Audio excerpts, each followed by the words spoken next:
In this part of the module, we're going to return to the Merck case and talk about moral reasoning and how that helped Merck think through this case.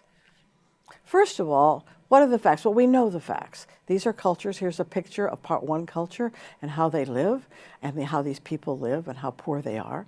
And then we know we've learned the ethical issues already, right? Developing the drug is expensive, might not work, might harm people, might be bad publicity if somebody's harmed. Oh, it would be terrible if you can imagine.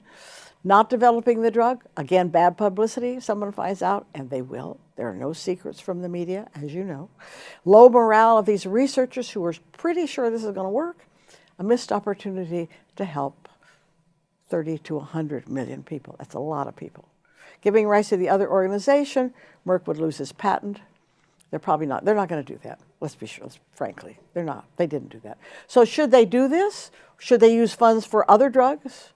Or should they encourage another company to take on this project? What rights are at stake here, and what is the most fair? Intuitively, it would appear that developing the drug is the right thing to do.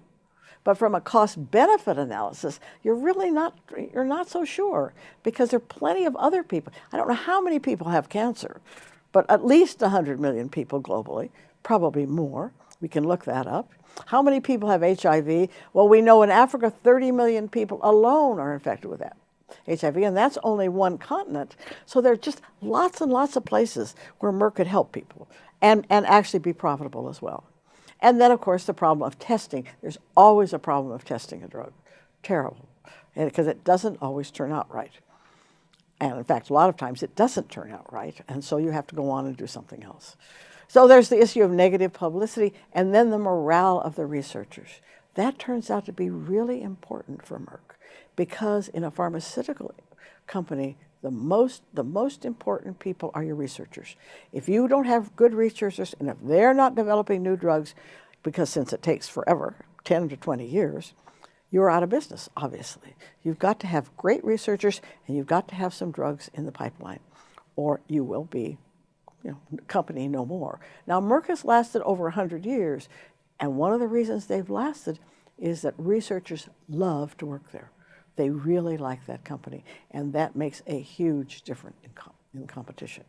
Now, if Merck develops, or either way, develops or doesn't develop this drug, it sets a precedent, because Merck is one of the admired companies. So it sets a precedent for the other companies. Are they going to do this or not do it? And then, of course, what would a virtuous company do? You're probably saying they develop it, right?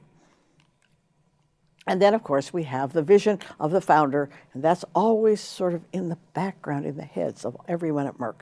They don't really forget it. So here we're back again to where we are. What kinds of arguments do we develop for the decision?